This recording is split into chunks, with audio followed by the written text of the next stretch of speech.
A very good afternoon and welcome to Lunchtime News on TV1. We're coming to you live and direct from the Newsfirst studios here in Colombo.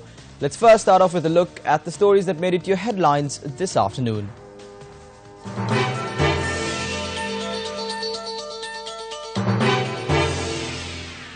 Bus workers of the Mathura-Colombo bus route engage in strike action. Report on 837 state institutions to be presented in Parliament. 4 arrested with a stock of heroin in Malimbada. Buildings in Kuliapitia damaged by strong winds. Trump threatens additional $200 billion in tariffs on China.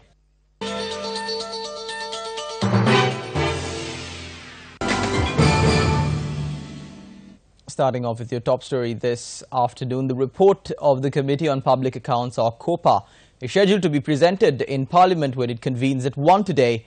According to our parliamentary reporter, Chairman of the Committee on Public Accounts, Lasantha Alagiyavanna, said this report will be on the investigations carried out on 837 state institutions. He said a special seminar was organized in Parliament yesterday to create awareness among journalists about this report. Speaking at the seminar, the chairman of COPA said it was not practical to summon officials of all these 837 institutions for questioning during the investigations. Moving on in more local news, 5 buildings were damaged after a tree fell across the Kuliapitia-Hettiapolo road in Karantippala due to incessant rains and strong winds. According to the police, the damaged buildings include 2 shops and 3 houses. 3 people who were admitted to the Kuliapitia hospital for minor injuries have been discharged.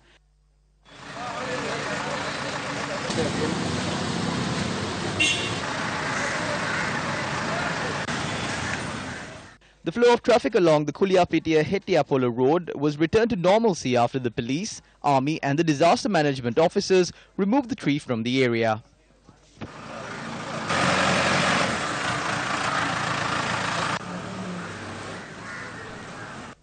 The naval ships Discmute and Surkov belonging to the French Navy arrived at the port of Colombo yesterday on a goodwill visit. The ships were welcomed by the Sri Lankan Navy.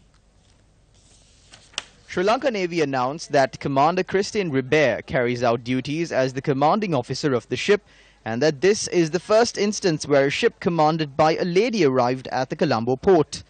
Meanwhile, a professional interaction with regard to state non-military action at sea operations and counter-drug operations at sea was held with the participation of 10 Sri Lanka Navy officers and French naval personnel.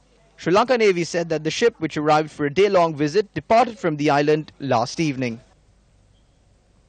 A police officer was killed and 6 others, including another police officer, were injured in a motor accident in the Nilhidia Uyana area along the Kendi Jaffna main road.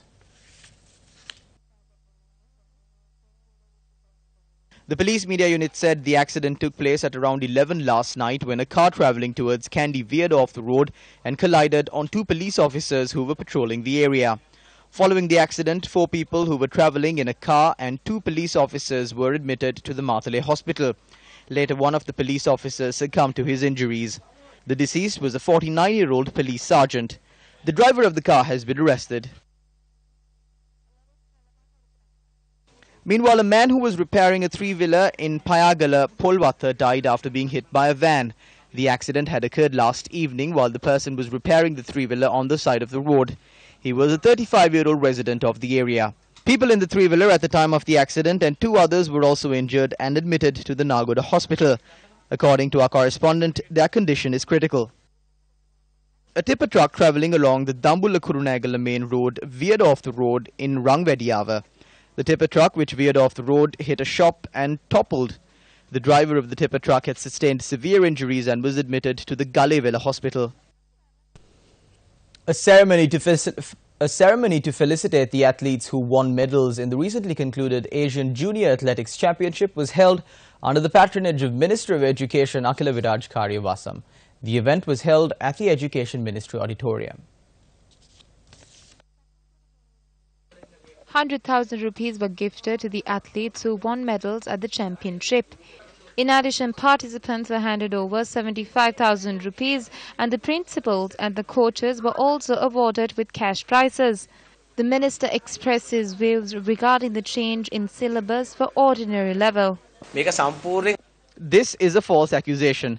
The National Institute of Education is the one that takes responsibility.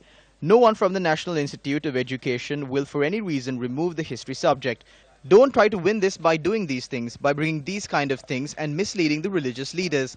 We regret that these things happen. Please don't play with the children's education. Employees of private buses plying from Mathura to Colombo are staging a strike. Chairman of the Mathura Passenger Transport Company, Aruna Halpage, said the strike was launched against the influence by the short-distance buses from Ambalangoda. He added, although complaints were lodged at the police on a number of instances, the law has not been enforced. Aruna Halpage said if the law is not enforced on those who are influenced the employees of the buses travelling from Mathura to Colombo, steps will be taken to stop operating all highway buses from tomorrow. When Newsfirst inquired on the matter from a senior officer of the Radgama police, he said that a number of complaints were lodged citing the employees of private buses travelling from Mathura to Colombo were attacked in Radgama and Alutgama. However, he added that the investigations into the incidents were stopped short as the complaints were withdrawn. He also said that the police are ready to investigate on the matter if the complaints are lodged once again. 4 people have been arrested in Malimbada for the possession of heroin. The arrest was made based on a tip-off received by the Malimbada police. Police said that the suspects were aged 19, 23 and 29 and were residents of Mathura and Minuangoda areas. 2 motorbikes and 2 mobile phones belonging to the suspects were taken into police custody. The Kohuwala police unearthed details of several thefts carried out by a suspect when he was being interrogated. A correspondent said that the suspect was interrogated when vehicles were being inspected by the police on Saranakkar Road in Dehiwala. The police have also discovered 3-wheelers and spare parts worth 6 million rupees that have been robbed by the suspect. The suspect is a 50-year-old from Pamankada and has been produced before the Gangodavilla Magistrates Court yesterday. A ceremony to hand over appointment letters to the newly recruited engineers of the Ceylon Petroleum Corporation was held under the patronage of Minister of Petroleum Resource Development Arjun Ranatunga. 13 engineers were provided with the appointment letters. Chairman at the Ceylon Petroleum Corporation Dhammika Ranatunga and several others was present for the occasion. We have carried out numerous experiments to introduce a new type of petrol to the country. This will benefit the owners of 3-wheelers and motor vehicles. So we have provided the authority to the officials to implement such a solution. All of these people say that I am against privatization. There are certain times that we have to bring in investment and collaborate with them. We have not created a strong second tier. Before I leave, I will do that as well. I have been able to do more things than what my predecessors have been able to do. We are working tirelessly to build a new refinery. What I want is to facilitate a way for someone here to become the managing director of this institution. කවදා හරි මේ ආයතනයේ කල්පනාකාර අධ්‍යක්ෂකවරයා තැනට මෙතනින් එක්කෙනෙක් යන්න පුළුවන් තත්ත්වයක් ඇති කරලා දෙන්න.